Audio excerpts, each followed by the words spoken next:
1 Samuel, capítulo 18. Depois que Davi terminou de falar com Saul, Jonatas ficou profundamente impressionado com Davi.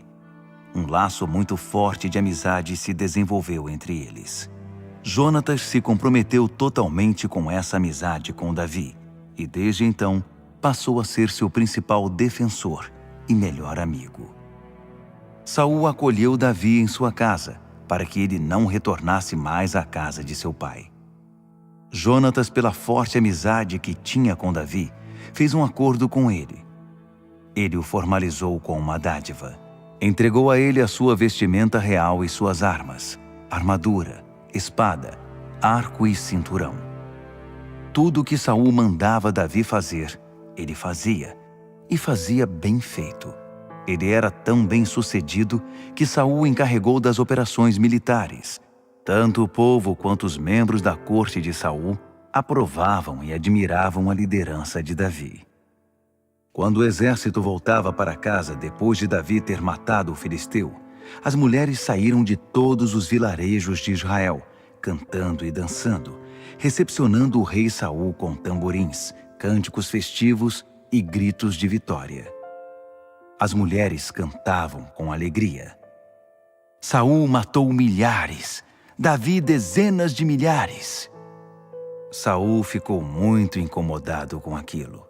Tomou o refrão como um insulto pessoal e disse: "Deram crédito a Davi por dezenas de milhares e a mim somente por milhares. Quando menos se esperar, entregarão o reino a ele." Daquele momento em diante, Saul teve inveja de Davi e ficou de olho nele. No dia seguinte, um espírito perturbador enviado por Deus afligiu Saul, que ficou transtornado. Davi dedilhava sua harpa, como era costume nessas situações. Saul tinha na mão uma lança. De repente, Saul arremessou a lança contra Davi. Seu pensamento era: vou cravar Davi na parede. Mas Davi se desviou da lança. Isso aconteceu 2 vezes. Saul tinha medo de Davi, pois estava claro que o Eterno abençoava Davi e tinha abandonado Saul. Por isso Saul afastou Davi de sua presença, designando o oficial do exército. Davi estava sempre na frente de combate e era bem-sucedido em tudo o que fazia, pois o Eterno estava com ele. Diante do sucesso de Davi, Saul ficou ainda mais preocupado. Mas todos em Israel e em Judá gostavam de Davi, e todos gostavam de ver Davi em batalha. Certo dia, Saul disse a Davi: "Aqui está Merabe, minha filha mais velha.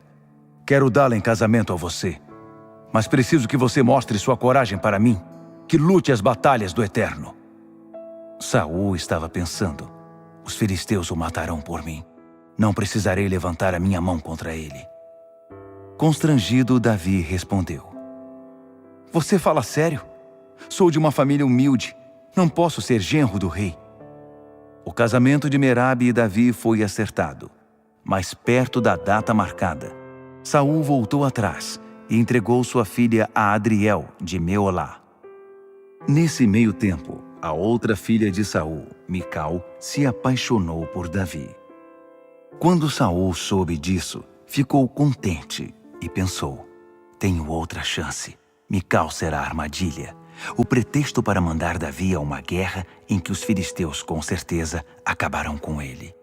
Assim, ele prometeu outra vez a Davi: "Você será meu genro."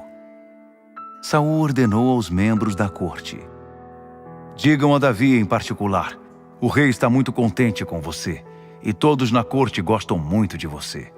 Não perca tempo. Aceite a proposta de ser genro do rei." Eles se esforçaram para convencer Davi, mas ele estava relutante. "O que vocês estão pensando? Não posso fazer isso. Não sou nada. Não tenho nada a oferecer." Quando eles informaram a Saul a resposta de Davi, ele mandou outro recado a Davi: "O rei não está exigindo de você nenhum pagamento. Apenas quer que mate 100 filisteus e traga provas de sua vingança a favor do rei. A ordem é que você se vingue dos inimigos do rei." Saul esperava que Davi fosse morto em combate. Ao saber disso, Davi ficou contente, pois ali estava algo que ele podia fazer para ter o direito de ser genro do rei. Por isso não perdeu tempo, foi logo ao que importava. Ele e seus homens mataram os 100 filisteus, trouxeram as provas dentro de um saco e as contaram na presença do rei. Missão cumprida. E Saul deu sua filha Mical a Davi em casamento. Saul, percebendo que a bênção do Eterno sobre Davi era cada vez mais evidente e que sua filha Mical o amava, ficou ainda mais preocupado e passou a odiá-lo. Sempre que os comandantes filisteus saíam para a guerra, Davi estava lá para enfrentá-los, ofuscando com suas ações os soldados de Saul. O nome de Davi estava na boca do povo.